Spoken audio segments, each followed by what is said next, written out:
We're here at the National Farm Machinery Show in Louisville, Kentucky, 2024. And I've got Eric Reed here from Elor, Tennessee. Okay. And would you explain, you've got a YouTube channel that you I do. I have my own YouTube channel. It's called the Critic. And I compete in the NCGA all the time. And I also plant 3 different crops: corn, cotton, soybeans. So I had to find a closing system that would be, I don't know, not really adjustable, but variable to work in all 3 crops. Yeah. And, most of my guys in my area run the cotton closing system, or they're either one spike, one rubber. It doesn't do a real good job, because with cotton, here's where the fine line is. You plant cotton 3/4 inch deep, first knuckle, no deeper. You can actually move that seed around in that trench, or actually flick seed out if you get too much of an aggressiveness. So and this wheel will do it. It's this. You will hear me preach this on my YouTube channel all the time about this wheel right here and the design of this wheel. And what sets this wheel apart from everybody else's is this swept back design. Yep. This wheel is sitting in here about this angle right here to the ground. It's engaging the soil this way, but it's pushing the material this way.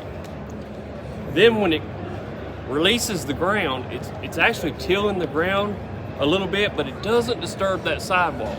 And that's what sets it apart. And you can actually, and I get the comment all the time, what is wrong with your planter? Because my crops never come up in a straight line. If your crops come up in a straight line, you've done it wrong. Really? Yes, because my corn, you'll actually, when it comes up, there'll be one here, there'll be one here, one here. They won't all be perpendicular. If you see them perpendicular, that means you sliced that ground. Okay. You created a highway. Yeah. And you haven't closed that sidewall up. All that's still there. Wow. So this is the only wheel on the market that will do that.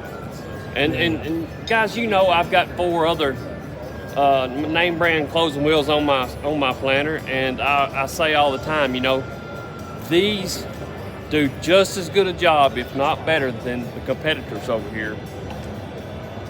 And these are like 280, or how much? 250 a row. 250 a row. Yeah. 250 a row versus $1,000 to $1,300 a row. I know which one I'm going to choose, and I also shared this wheel with some guys I've been mentoring this year, and every one of them swapped their planters over to it. Wow. I took them. I had about 3 or 4 extra rows of these at the house, and I took these to them. Wow. And I said, put 1 row on your planter. You'll call me back. And first day they went to the field, they called me back. They said, I see exactly what you're talking about. That thing is awesome. And it just does a phenomenal job. The reason we went with this design instead of like being on a traditional wheel like this is our soils are really red, high clay content. Nothing will stick to this wheel. Nothing. I mean, it just stays super clean, and you've got the weight. You don't have to lock that T-handle all the way down. You've got weight here. And that's why we went with this design. We've been running them 3 years now. The longevity of them is great. There's absolutely no wear on them. Wow. Very, very happy with them. And Mr. Paul's been excellent to work with from day one. And I just can't say enough about this wheel and this company. And, I run drag chains behind my planter. You don't have to run drag chains. I do. It's sort of my last ditch effort of closing that trench. Because we all know we'll go through that one little wet pocket or one little corner, and then we slice the ground and we don't get the trench closed.